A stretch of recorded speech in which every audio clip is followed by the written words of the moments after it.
안녕하십니까, 수학작가 김정현입니다. 곧바로 촬영하고 있고요. 지난 영상에서 보셨듯이 또 바로 업로드가 되고 있을 거라서 그 부분은 참고하시길 바랍니다. 일곱 번째 영상이고요. 삼각비에서는 마지막 영상입니다. 삼각비를 이용한 삼각형의 넓이를 계산하겠습니다.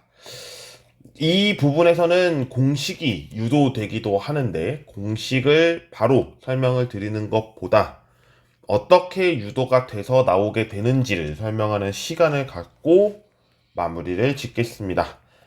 삼각비를 다루면서 제가 이제 비록 정시에 업로드가 된 적이 한 절반 있었고, 그리고 정시에 업로드 되지 못한 내용이 한 절반 정도 있었습니다. 한 7번이니까 3번은 정상적이지 않게 올렸던 걸로 저는 기억을 하는데, 그래도 이렇게 삼각비라는 단원 하나를 마무리할 수 있어서 너무나 행복하고 또 감사하게 또 끝나는 단원이지 않나 생각을 합니다.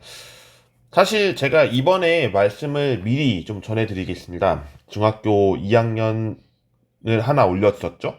그리고 중학교 3학년 거를 업로드 했는데, 다음에는 고등학교 1학년이냐 뭐 이런 얘기를 할 수 있겠습니다만, 다음 3월부터는 수학이 아닙니다. 말씀드리겠지만 수학이 아니고요. 이제는 제가 이제 대학원 수업을 듣는 마지막 교육 과정이기 때문에 대학원에서 배우는 내용을 좀 더 포트폴리오로 남기고, 또 그와 관련해서 또 촬영을 하거나 아니면 또 수학교육학과 관련해서 제가 연구하고 있는 분야, 아니면 또 이제 논문 투고가 됐으니 게재가 되면은 한번 또 소개하는 시간을 좀 가져보려고 하고요. 그와 관련해서는 여러분께 한번 더 설명을 드릴 겁니다만, 그렇게 진행이 될 예정이라는 점을 말씀드리겠습니다. 음, 일단 방학 동안이 맞겠죠? 1월과 2월이었으니까요. 1월에 업로드하고 2월에 업로드해서 지금은 일단 17개, 17개가 아니군요. 한 15개 업로드가 된 것 같아요. 15개인데, 100개는 업로드 해야 될 것 같아요. 제 목표는 일단 100개입니다. 올해의 목표가. 그치만 논문 때문에 될지는 않을 것 같은데, 그래도 최선을 다해서 찍어보고 업로드 하도록 하겠습니다. 생각이 갑자기 또 많아지는데, 마지막 촬영이라고 좀 주저리 떠든 것 같습니다. 자, 어쨌든 이제 얘기를 해보도록 하겠습니다. 자, 삼각형의 넓이를 계산하는 방법 여러분이 잘 알고 계실 겁니다. 초등학교 때부터도 계산해 왔을 거고요. 이러한 삼각형이 있었을 때 우리는 어떤 거를 알았어야 했냐면, 여기에 있는 이 밑변 네모 센티미터라고 했습니다. 그리고 여기에 위에 밑변의 길이가 아니고, 여기서 이제 내렸을 때 나타나는 무엇이 있냐면 높이가 있었을 겁니다. 이 높이가 h인데, h라고 하기에는 좀 그러니까 세모라고 하겠습니다. 그러면 여기에서 우리가 삼각형의 넓이를 구하는 방법을 설명해 보면, 네모 곱하기 세모를 계산하고, 그리고 나서 2분의 1을 곱했습니다. 즉 2로 나눴습니다. 이렇게 한 것이 삼각형의 넓이였어요. 그러니까 우리는 이제 이렇게 계산을 하는 거죠. A의 H. 이 A는 밑변의 길이고 H가 높이다라고 설명을 하게 되죠. 우리는 이제 이 기호를 언제부터 좀 잘 활용을 해야 되냐면 중학교 1학년 때부터라고 저는 생각을 합니다. 왜냐면 XY 이렇게 기호가 나타나기 시작하는 때가 중학교 1학년이었을 거고요. 그러다 보니까 이제는 기호에 익숙해져야 하는 시기 때문에 학생들이 또 포기하기 마련일 겁니다만, 이런 부분에서는 계산 정말 필요할 수 있어요. 왜냐면 그만큼 요약을 하기에는 영어가 좀 더 쉽기 때문이고, 음, 고등학교 가면 더 심합니다.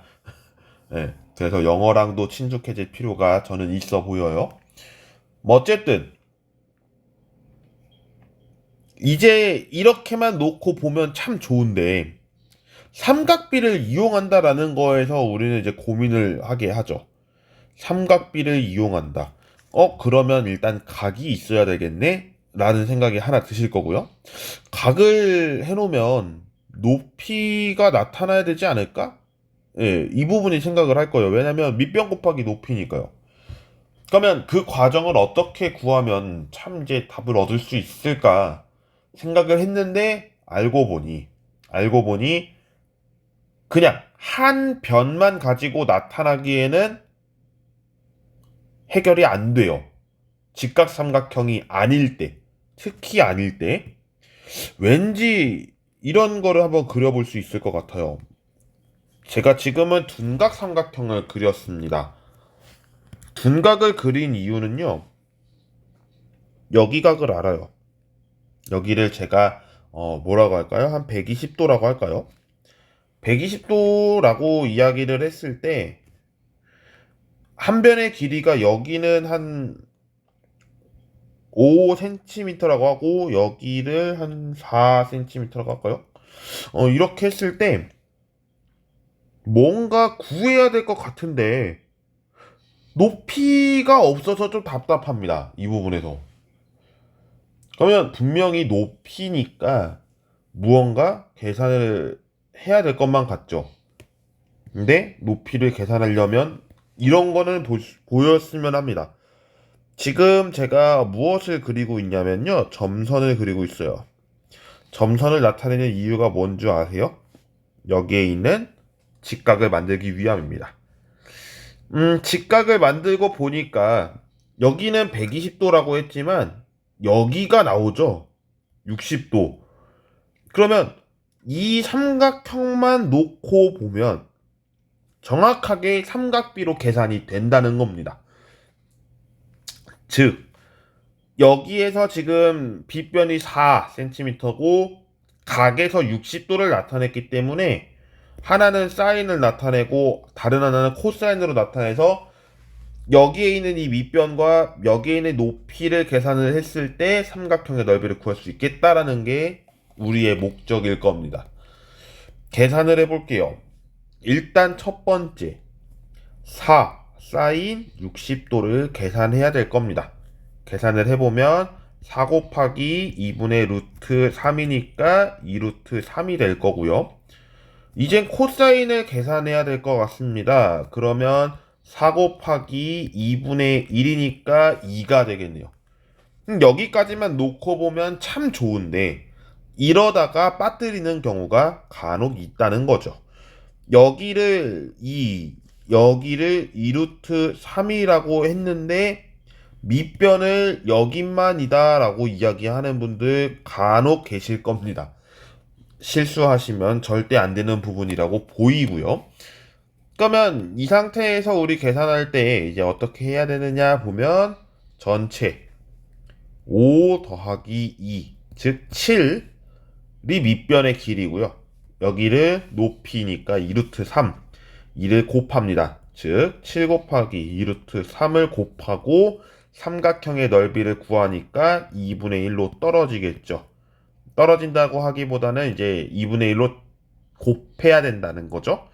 그러면 계산을 해보면 약분이 이루어지니까 7루트 3 제곱 센티미터가 되겠다라고 표현할 수가 있겠습니다. 자, 이런 부분에서 우리가 이제 삼각비를 이용을 한 건데 다른 방법으로도 나타낼 수 있지 않을까요? 라고 하는 부분이 있어서 설명을 드리겠습니다. 그 부분이 저의 마지막 설명이 되겠네요. 자, 어떤 또 삼각형이 있습니다. 여기를 제가 7이라고 할게요. 밑에를 굉장히 좀 크니까 10이라고 하겠습니다. 그리고 여기에 가기를 제가 제시를 할 텐데 60도라고 또 해볼까요? 근데 아니면 60도 좀 그러니까 믿지는 못하겠지만 믿어주십시오. 45도로 하겠습니다. 그러면 여기에 대해서 삼각형의 넓이를 계산하려고 보면 어떻게 계산해야 할까요? 일단 첫 번째 아이디어는 이렇습니다. 우리는 높이를 구해야 되니까 여기에서 이렇게 내리면 높이가 만들어지겠죠. 그러고 보니까 여기에 있는 이 삼각형만으로 높이 구할 수 있겠습니까? 구할 수 있겠죠. 즉 높이를 구하려면 h라고 했을 때 7 곱하기 사인 45도 이가 바로 계산을 해볼게요. 2분의 7 루트 2가 될 겁니다. 여기까지 동의하실 거고요. 그러면 이제 밑변은 이미 나와 있으니까 여기 12cm 곱하기 높이 2분의 7 루트 2 이제 나누기 2 해야죠? 2분의 1 곱하는 거니까 이렇게 계산을 하면 약분이 이루어집니다. 그러면 37에 21 그리고 루트 2 제곱 센티미터가 되겠네요. 자, 이렇게 해서 현재 삼각비의 넓이를 구할 때 삼각형의 넓이를 구할 때 삼각비를 활용해서 이제 넓이를 구해 보았습니다.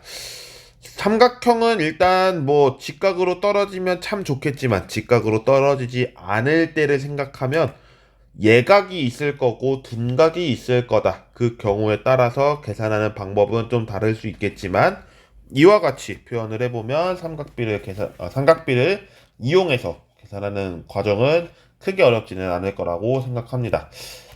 자, 이렇게 해서 마무리 짓겠습니다. 지금 11분 정도 된 것 같아요. 그동안 삼각비 시청해 주셔서 대단히 감사드리고요. 별다른 제가 복습을 하지 않는 이유가 매번 똑같은 말씀을 드렸기 때문에 이번에는 정리하지는 않는 겁니다. 하지만 사인, 코사인, 탄젠트 이 공식만으로 기억하는 것이 아니라 이게 각이 좀 변화가 될 때 어떤 값을 갖는가 이런 부분에서도 관심을 가져보면 좀 더 공부하시는데 좀 궁금증을 갖고 임할 수 있지 않을까 생각을 하고요. 제가 계속 말씀드리지만 30도, 45도, 60도만 있는 것은 절대 아닙니다. 그 이하의 값도 당연히 있을 수 있고요. 그런 부분도 여러분이 이제 공부하시면서 배워 나가시는 과정이 있기 때문에 그런 부분도 한번 생각을 해보시길 바라겠습니다. 중학교 2학년 그리고 3학년까지 달려와 봤고요. 저는 오늘 이 영상을 끝으로 잠시 중학교의 영상은 스톱하고 이제는 대학교 수학교육학과 그다음에 교육학에서 배우는 질적연구방법론 포트폴리오로 여러분과 함께 만나도록 하겠습니다.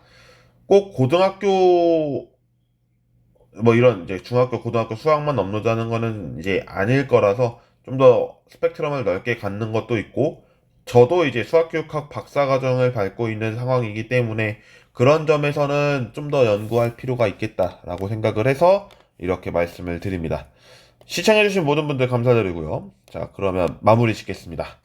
3월 달 초에 수학교육학으로 뵙겠습니다. 고맙습니다.